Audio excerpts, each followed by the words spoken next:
Evangelio según Lucas,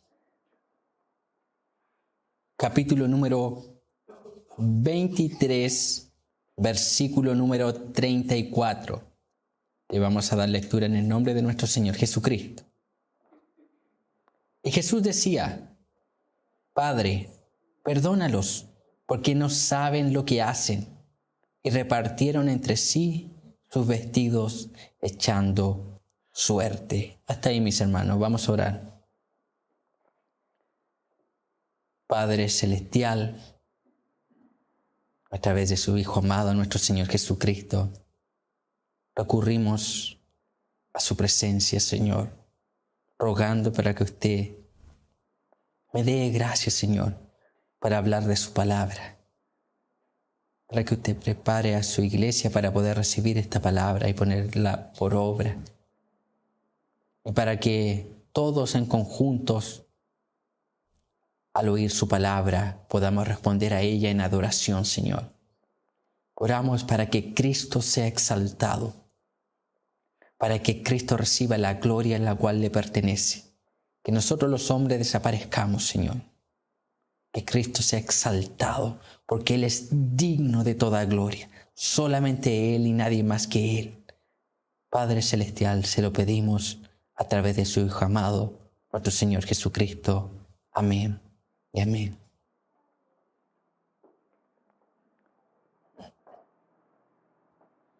Mis hermanos, voy a estar un poco limitado en cuanto a la voz.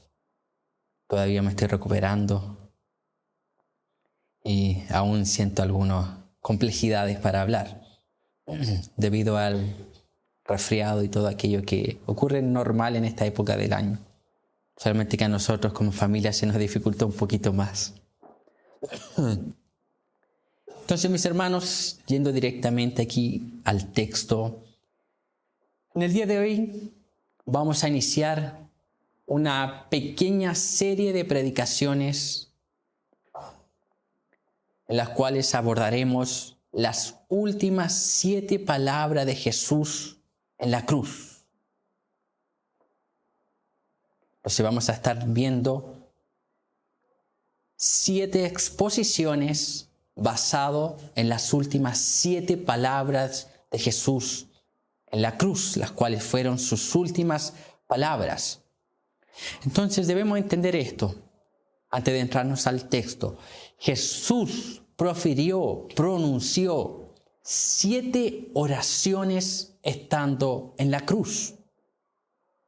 Estas 7 oraciones son como un discurso de despedida. Son las últimas palabras de nuestro Señor Jesucristo aquí en la tierra antes de morir. Imagínense, cuando alguien importante, alguien querido de nosotros, va a partir quizás a otro lugar por diversos motivos y Él da un discurso final. Quiere dar algunas palabras para sus familias, para sus amigos, para sus conocidos, para sus compañeros. Estas últimas 7 palabras de Jesús son como aquel discurso final de despedida. Estas 7 oraciones también son como un discurso antes de ascender al trono a gobernar. 7 palabras que son sumamente importantes, porque son las últimas palabras de nuestro Señor aquí en la tierra antes de morir crucificado. Y nosotros, antes de adentrarnos en el texto leído, vamos a ver un poco lo que rodea el texto, su contexto. Jesús había salido de Jerusalén cargando su cruz rumbo al Gólgota. Ya había ocurrido eso. El Señor cargando su cruz rumbo al Gólgota, pero debido a esa brutal golpiza que Él recibió por parte de los romanos, sus fuerzas disminuyeron. Hubo debilidad en Él. Así que los soldados ordenaron a Simón de Cirene a que llevase la cruz de Jesús. Finalmente, cuando llegan al lugar donde sería crucificado, al Señor lo crucifican y lo colocan en medio de dos ladrones. Entonces, ese es el contexto. Ahí está nuestro Señor Jesucristo, crucificado al medio de dos ladrones. Los romanos están ahí viendo, los judíos están ahí viendo aquel espectáculo para ellos. Entonces, mis hermanos, en el día de hoy nosotros comenzaremos esta serie de las últimas 7 palabras de Jesús en la cruz. Veremos la primera oración que Jesús pronunció estando crucificado. En la primera parte del versículo 34 que acabamos de leer, dice lo siguiente: y Jesús decía, Padre. ¿Qué es lo primero que nosotros encontramos aquí? En primer lugar, Jesús está orando en la cruz. El Señor Jesús inicia estas 7 palabras finales orando a su Padre, orando a Dios Padre. ¿Qué nos muestra esto? Que Jesús, aún estando en la cruz, continuó orando. Continuó orando. Él estando en la cruz, dice Lucas que nuestro Señor decía, Padre. Hablaba a Dios Padre. Hablaba a su Padre. Estaba orando a su Padre. Estaba teniendo un diálogo con su Padre. Nuestro Señor Jesús, aún después de haber soportado aquel cruel martirio por parte de los romanos, Él continúa orando. Él continúa orando. Nuestro Señor Jesús está aquí practicando lo que dice Pablo en 1 de Tesalonicenses, capítulo 5, versículo número 17. Orad sin cesar. Nuestro Señor Jesús es nuestro mayor ejemplo de oración. Cuando usted ve, por ejemplo, en este mismo evangelio según Lucas, muchas veces sale que el Señor se apartaba para orar. Se apartaba de sus discípulos para orar, para pasar noches enteras en oración. Y Él, aún en las últimas horas de vida, en su último discurso, en su discurso final de despedida, la primera oración que Él hace es una oración a Dios. Su primera palabra de las últimas es una oración a Dios Padre. Charles Spurgeon decía lo siguiente: la oración ha de ser la llave del día y el cerrojo de la noche. ¿Cuál es la idea? La oración debe ser lo primero que hacemos en la mañana y lo último que hacemos en la noche. Lo primero que hacemos al despertar y lo último que hacemos al dormir. Es lo que dice Spurgeon. John Owen decía, si no permanecemos en la oración, vamos a permanecer en la tentación. ¿Cuál es el consejo de nuestro Señor Jesucristo? Orad y velad para que no caigáis en tentación. El Padre nuestro habla de esto mismo. Estamos orando ¿para qué? Para que nos libre de toda tentación. El Señor Jesús, aún estando en la cruz, Él ora. Él sigue con su vida de oración. Jesús tuvo una vida de oración y aún estando en la cruz oró a su Padre. Nosotros debemos imitar a Cristo en todo. Esto incluye el tener una vida de oración.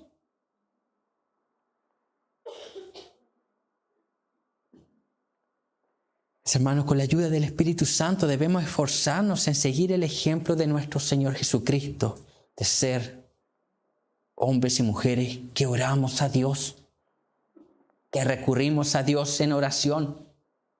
No recurrimos a Dios en oración solamente cuando estamos afligidos, no, sino que es parte de nuestra vida.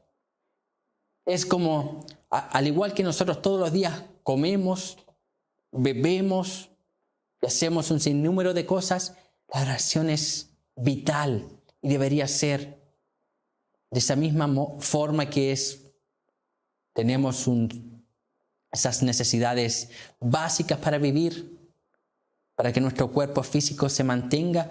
La oración también es esa necesidad básica para que nuestro espíritu se mantenga vivo, se alimente, se deleite en el Señor. Entonces, nuestro Señor Jesús comienza esta primera de las últimas 7 palabras orando en la cruz, orando a Dios Padre.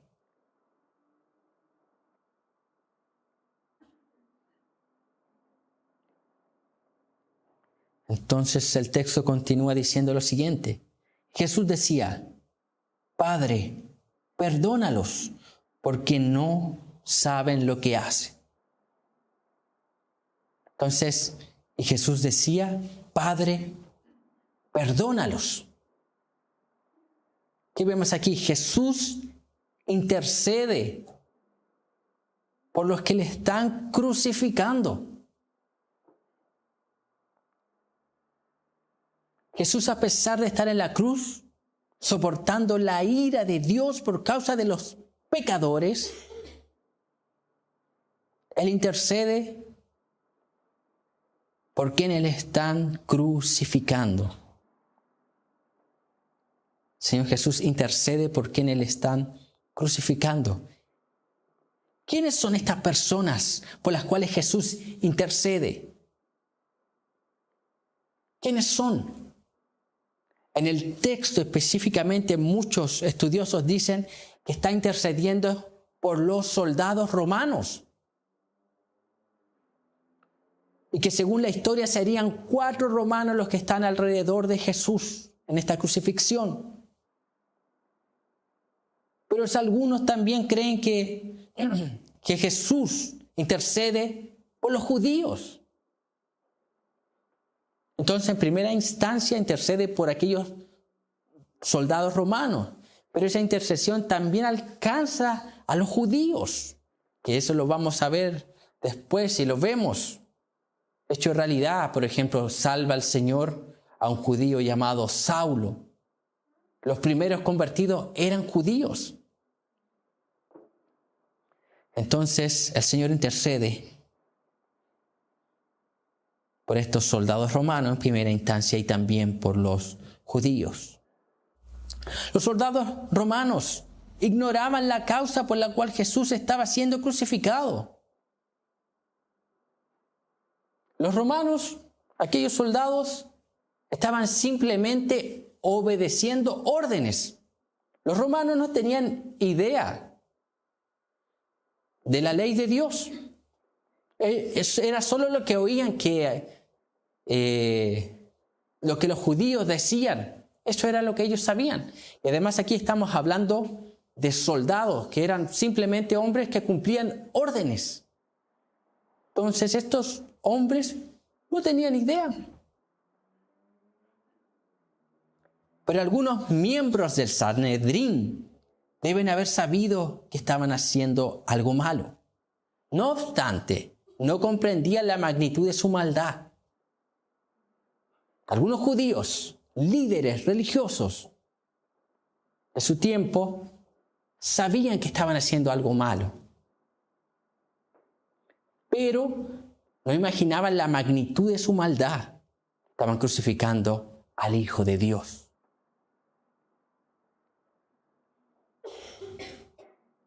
Y aquí vemos un contraste entre el perdón del Señor con el odio de la multitud y de los líderes religiosos de Israel. Cuando el Señor Jesús inicia su ministerio público, mucha gente, mucha multitud comenzó a oír sus palabras, a ir detrás de él. Entonces los principales líderes judíos comenzaron a incomodarse con las palabras del Señor. Algunos los invitaron a su casa. Luego tenemos esa entrada de nuestro Señor Jesucristo al templo que causa divisiones. Y el Señor Jesús, con sus palabras y sus hechos, comenzó a incomodar a los líderes judíos a tal punto que uno de los principales declaró que era mejor que muriese un hombre en vez de muchos, sin saber que estaba profetizando. Entonces, mostrando que querían deshacerse de Jesús, querían matar a Jesús. No obstante, aquí vemos que incluso el Señor está intercediendo hasta por los mismos soldados romanos que quizás le golpearon. Quizás eran algunos de esos 4 que estaban alrededor de él que le golpearon, se burlaron. Y él intercede, mostrando un contraste entre el perdón del Señor y el odio de la multitud y de los líderes. Cuando Pilato dio la opción de soltar a Jesús, el pueblo escogió a Barrabás. ¿Y qué dijeron de Jesús? Crucifícalo, crucifícalo. El Señor intercede y muestra todo lo contrario.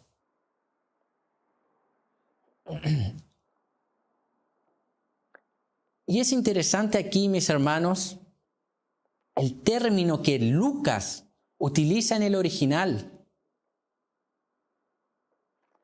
Y este verbo tiene la siguiente intención, mis hermanos, en el original.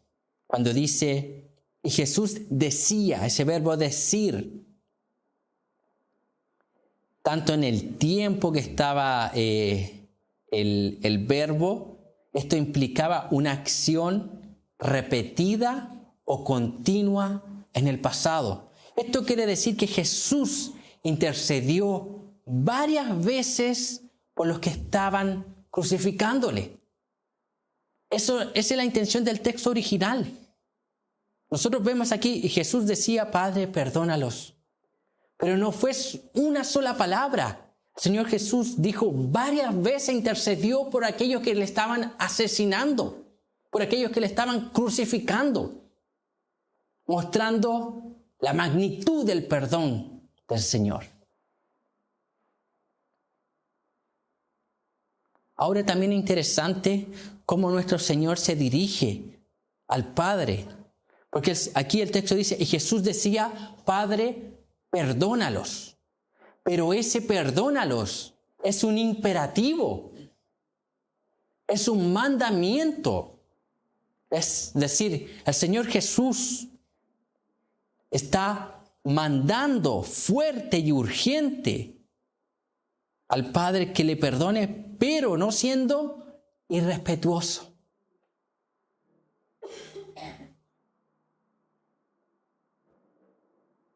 Y la intención del texto original es un imperativo, una orden, es una urgencia con la cual Jesús le pide al Padre que los perdone.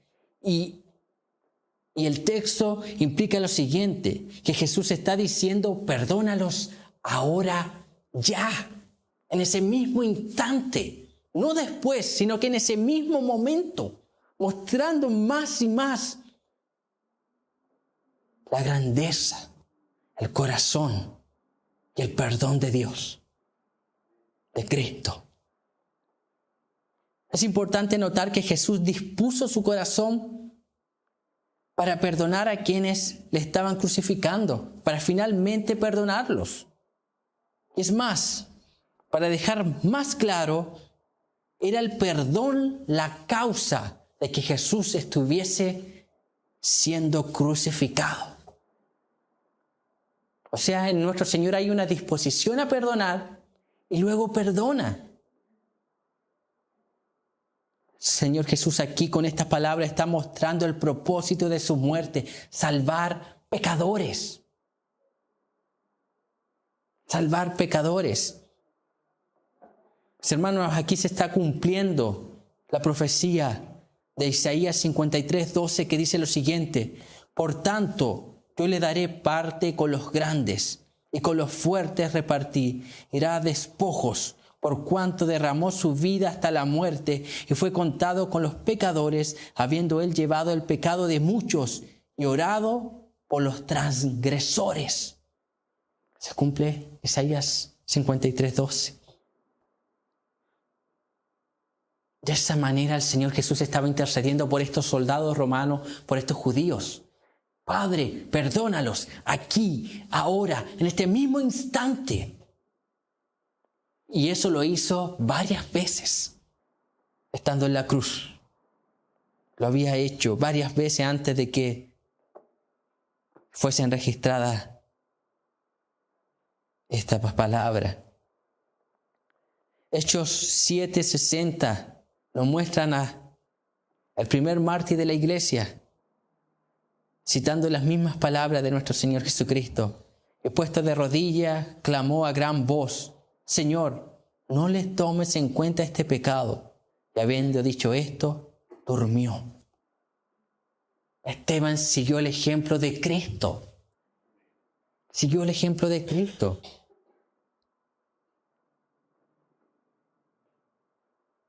El Señor Jesús aquí está anunciando públicamente el propósito de su venida a este mundo.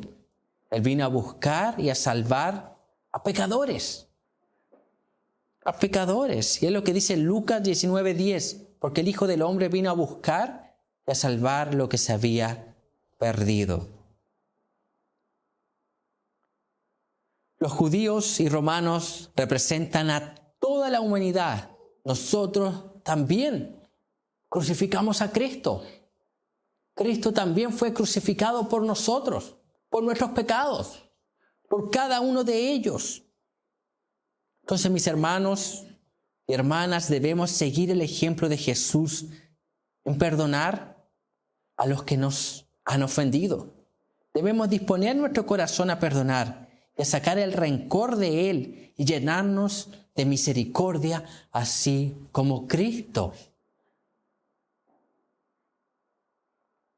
Entonces, mis hermanos, debemos perdonar. Cristo perdonó a quienes le crucificaron y no creo que alguien nos haya hecho algo tan grave como para atentar en contra de nuestra vida, para no perdonar. No creo que alguien nos haya hecho lo mismo que estos soldados, estos judíos le hicieron a Cristo. Estaban dando muerte a Cristo. Hasta el momento no, por lo menos yo no tengo a nadie que haya atentado ante mi vida. Entonces el Señor Jesús aquí nos enseña el perdón. Él perdona, intercede más de una vez. Intercede al Padre para que en ese mismo momento, o sea, cuando ellos estaban cometiendo el pecado, el Señor Jesús estaba intercediendo por ellos para que fuesen perdonados.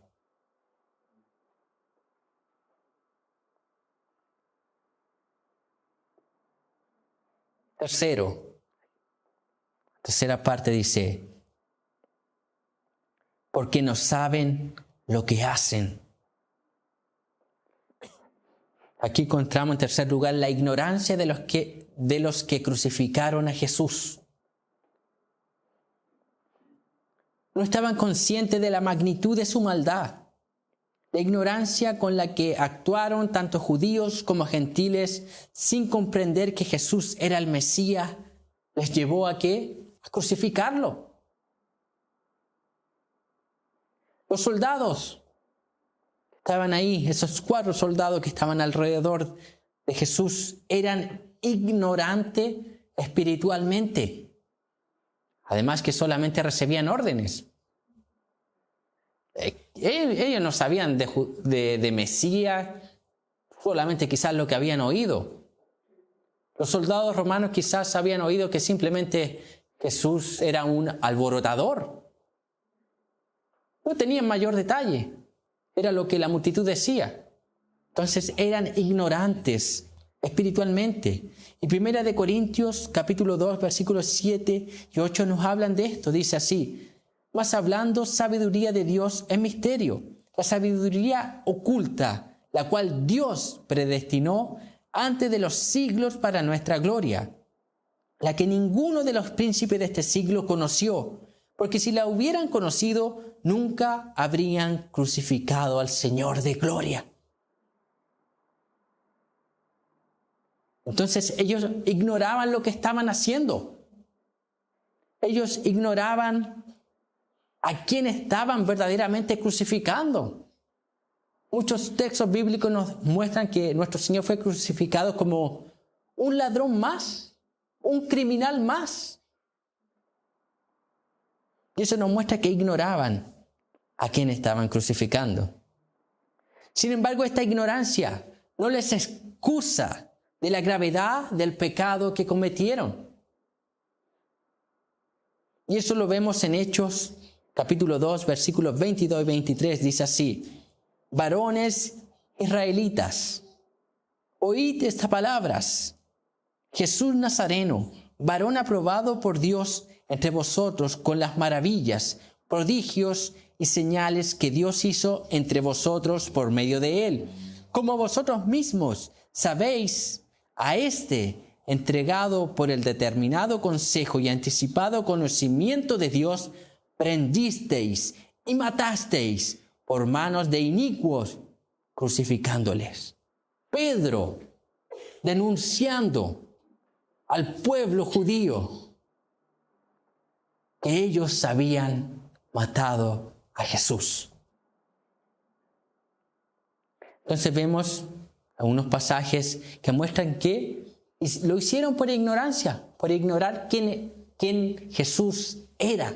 Pero esa ignorancia no los excusa de su pecado, porque vemos otros pasajes como Hechos que muestra que ellos verdaderamente le crucificaron, le dieron muerte. Sin embargo, también esta ignorancia les abrió el camino para el arrepentimiento. Y es lo que dice 1 Timoteo 1, del 13 al 15. Habiendo yo sido antes blasfemo, Pablo hablando aquí, habiendo yo sido antes blasfemo, perseguidor e injuriador, mas fui recibido a misericordia porque lo hice por ignorancia, en incredulidad. Pero la gracia de nuestro Señor fue más abundante con la fe y el amor que es en Cristo Jesús, palabra fiel y digna de ser recibida por todos, que Cristo Jesús vino al mundo para salvar a los pecadores, de los cuales yo soy el primero.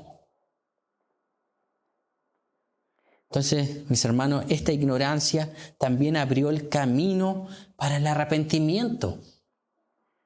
Para el arrepentimiento. Hechos 17, del 29 al 31 dicen así: siendo pues linaje de Dios, no debemos pensar que la divinidad sea semejante a oro o a plata o a piedra, escultura de arte y de imaginación de hombres. Pero Dios, habiendo pasado por alto los tiempos de esta ignorancia, ahora manda a todos los hombres, en todo lugar, que se arrepientan, por cuanto ha establecido un día en el cual juzgará al mundo con justicia por aquel varón a quien designó, dando fe a todos con haberle levantado de entre los muertos. Entonces esta ignorancia abre ese camino para el arrepentimiento. Ahora nosotros también, mis hermanos, cometimos muchos pecados por causa de la ignorancia. La ignorancia de Dios, la ignorancia de su palabra. Y debemos arrepentirnos. Si nosotros vemos nuestra misma vida, miramos hacia el pasado, ¿cuántos pecados nosotros no cometimos por ignorar lo que la palabra de Dios decía? Y debemos arrepentirnos. Es maravilloso ver cómo Dios convierte el mal del hombre en un bien mayor para cumplir sus propósitos eternos. Nada ni nadie puede alterar el plan de Dios. ¿Por qué? Porque cuando vemos Hechos 2, dice que era el designio de Dios que Cristo padeciese. Pero también Pedro dice, pero vosotros crucificaste, o sea, ustedes son responsables de sus acciones. Y ahí vemos ambas cosas, soberanía de Dios y responsabilidad del hombre. Entonces nosotros debemos entender que nada altera el plan de Dios, nada, y eso es maravilloso. ¿Por qué? El Señor Jesús ora y dice, porque no saben lo que hacen. Ignoraban la magnitud del pecado que estaban cometiendo, sabían que estaban matando a un hombre. Los judíos sabían que era injusto que Jesús muriese, pero ignoraban a quién estaban matando. Pero al mismo tiempo, sin darse cuenta, tanto romanos como judíos estaban cumpliendo el designio de Dios. Estaban ayudando a Jesús a que cumpliese su propósito, por el cual vino a este mundo. Entonces, mis hermanos, debemos leer la palabra, meditar la palabra, indagar, profundizar en las Escrituras para abandonar toda ignorancia espiritual con respecto a Dios y así evitar en lo máximo posible el pecado. ¿Por qué? ¿Porque podemos pecar por ignorancia? Sí, pero ¿qué aprendemos aquí? Que igual somos responsables, que no quedamos excusables. Pero también el Señor abrió una puerta para el arrepentimiento, para que se vuelvan a Él. Y Él intercede así como intercedió por estos soldados romanos, por los judíos, porque no saben lo que hacen. Por ignorancia crucificaron a Jesucristo. Cuarto, vemos que los soldados reparten las vestiduras de Jesús y echan suerte. Dice el texto, y repartieron entre sí sus vestidos y echando suertes.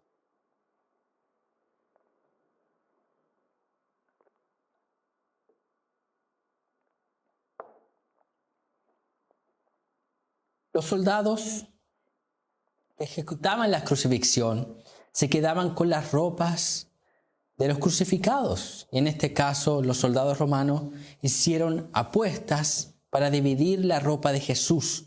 Y así se cumplió una vez más la profecía del Antiguo Testamento. Se cree que habrían repartido el manto que cubría la cabeza de Jesús, las sandalias, el cinturón, la capa y la túnica sin costura, tejida de una sola pieza de arriba hasta abajo entre los 4 soldados romanos. Todas estas vestimentas de Jesús eran las que habían repartido los soldados romanos.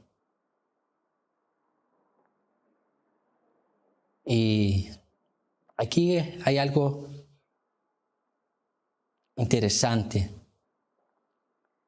que yo ya mencioné brevemente, pero es interesante que en el mismo momento que Jesús está intercediendo por estos soldados romanos ante el Padre, los soldados estaban sorteando sus vestimentas, mostrando una total indiferencia ante el sufrimiento de Jesús. El texto original muestra que es en el mismo momento, o sea, las palabras, los verbos están conjugados y que dan la idea que es en el mismo momento. No es que Jesús dijo, Padre, perdónalo porque sabe lo que hacen, y después los soldados repartieron las vestimentas de Jesús. No, es en el mismo momento ocurren ambas acciones. En el mismo instante, mostrando que a los soldados ni les interesaba lo que Jesús estaba haciendo. Ni les interesaba que Jesús estaba orando por ellos, mostrando una indiferencia al sufrimiento de Jesús. ¿Y es por qué? Porque eran ignorantes espiritualmente. No sabían lo que estaba ocurriendo. Pero también mostraban la maldad del hombre. Salmo 22, 18 dice, repartieron entre sí mis vestidos y sobre mi ropa echaron suertes. Era suerte para ver quién se quedaba acá, qué prenda. ¿Qué aprendemos aquí, mis hermanos? Que cada palabra que sale de la boca de Dios se cumple. Se cumple. Mis hermanos, debemos confiar en la palabra de Dios. Esta debe ser la guía de nuestras vidas. Porque cada palabra, cada profecía se cumple. Vemos en la vida de Jesús cada profecía aquí, Isaías 53, Salmo 22. Se cumplieron en la crucifixión. Cada detalle, o sea, cada acción que no tenía que ver muchas veces directamente con la persona. Vemos al Señor Jesús, decía el Salmo que al Mesías no se le quebraría hueso. Los soldados romanos, con esa tremenda paliza que le dieron a Jesús, no le quebraron ningún hueso, cumpliendo la profecía bíblica. Aquí los soldados romanos eran los que estaban echando suerte. Jesús estaba ahí ya crucificado, no se podía mover, ellos echando suerte. Y eso lo describía la profecía, el Antiguo Testamento. Entonces cada palabra de Dios, Dios la cumple. Dios la cumple, mis hermanos. Y segunda de Pedro, capítulo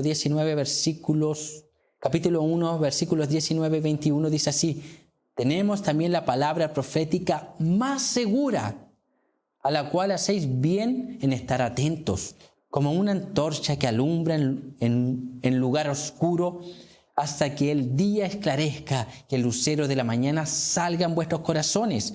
Entendiendo primero esto, que ninguna profecía de la Escritura es de interpretación privada, porque nunca la profecía fue traída por voluntad humana, sino que los santos hombres de Dios hablaron siendo inspirados por el Espíritu Santo.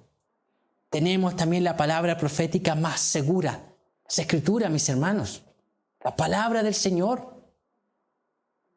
Entonces debemos confiar, mis hermanos, en nuestro Dios y su palabra. Mis hermanos, para finalizar, en primer lugar vemos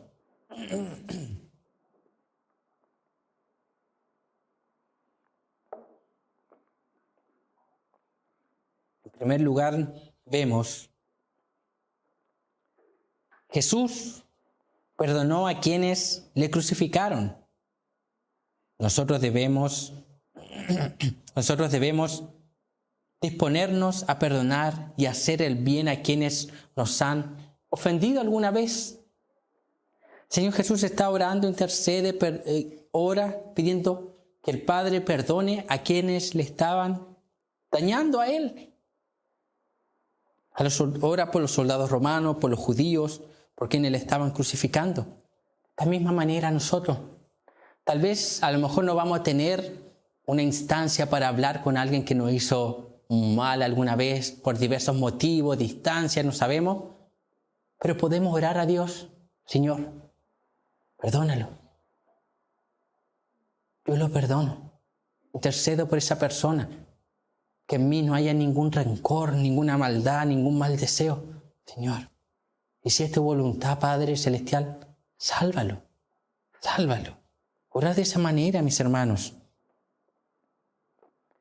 Porque a veces, y dentro de la misma iglesia, yo no estoy hablando de gente salva, pero sí gente que a veces está en la iglesia, porque no creo que un corazón salvo sea así de malo.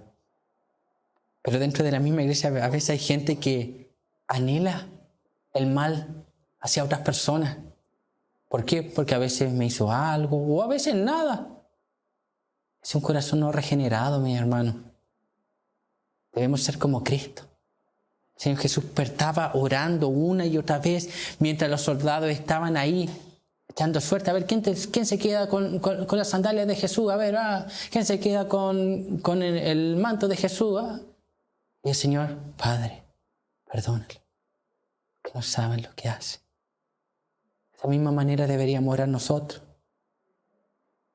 Por personas que quizás tengan algo en contra de nosotros simplemente por ser cristianos. Padre, perdónale porque no saben lo que hacen. Segundo, mis hermanos, debemos llenarnos del conocimiento de Dios a través de su palabra para evitar pecar. Los soldados romanos ignoraban las Escrituras. Los judíos, a pesar de tener la ley, ellos no lograban ver el corazón de la ley. Crucificaron al Mesías. De la misma manera nosotros podemos pecar si ignoramos la palabra del Señor.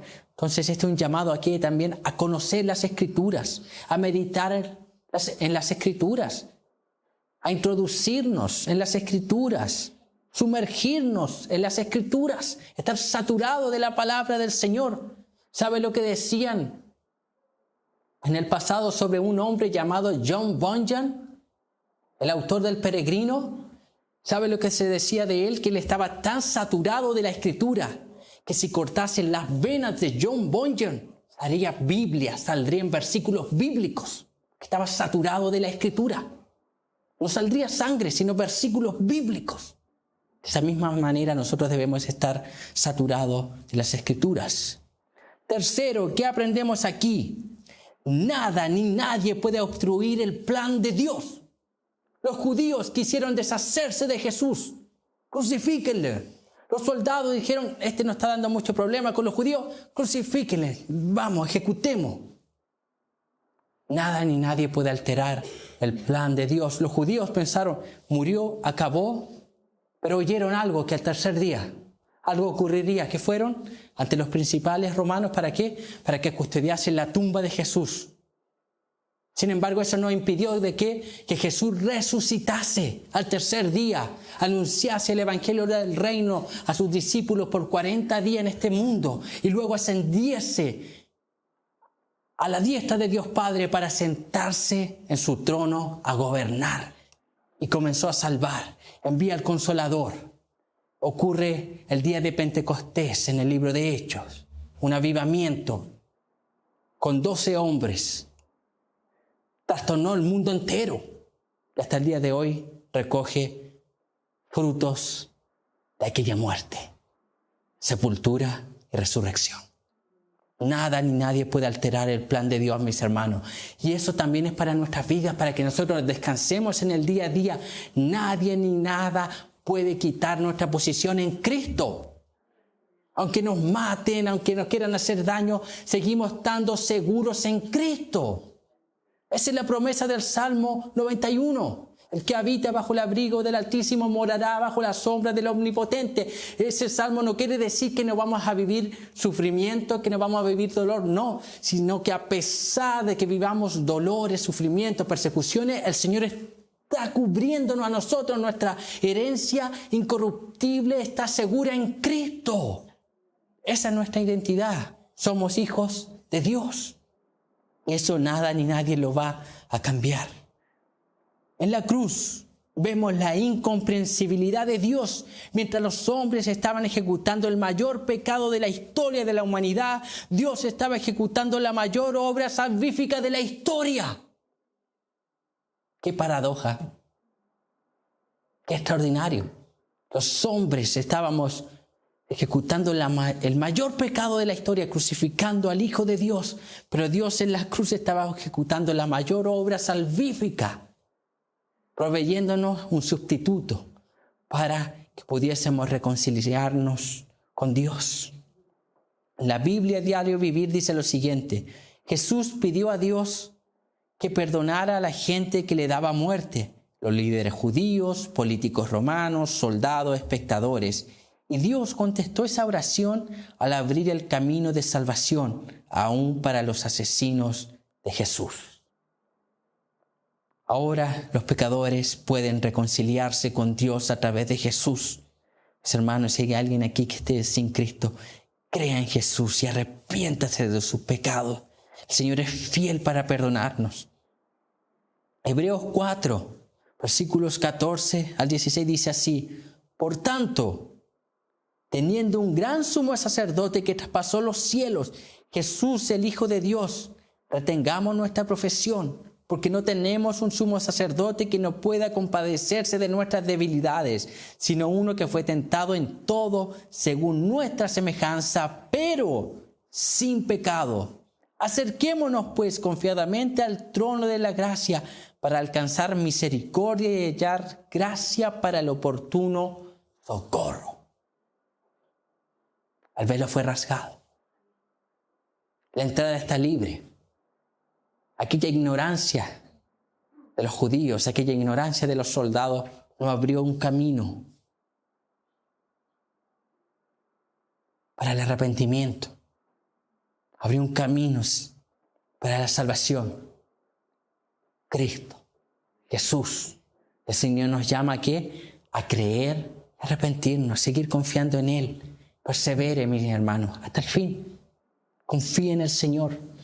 Confíe en el Señor, confíe en su gracia, en su misericordia, y que aquel que comenzó la buena obra, la acabará, la finalizará. Descanse en el Señor. Descanse en el Señor. Si alguno ha pecado, el Señor dice en este momento: Padre, perdónalo, que no sabe lo que hace. De esta misma manera, así como el Señor estaba intercediendo ahí por los soldados romanos, también nos muestra aquí Hebreos que intercede por cada uno de nosotros cuando pecamos. Porque Jesús en la cruz, el sacrificio de Jesús en la cruz es tan potente que nosotros nos dimensionamos el poder de la cruz de Cristo, que Él perdonó nuestros pecados pasados, presentes y futuros. No hay demonio que pueda contra la cruz de Cristo. No hay pecado que pueda contra la cruz de Cristo, que pueda hacer algo para que nuestro Señor no nos perdone. Es el poder de la cruz de Cristo.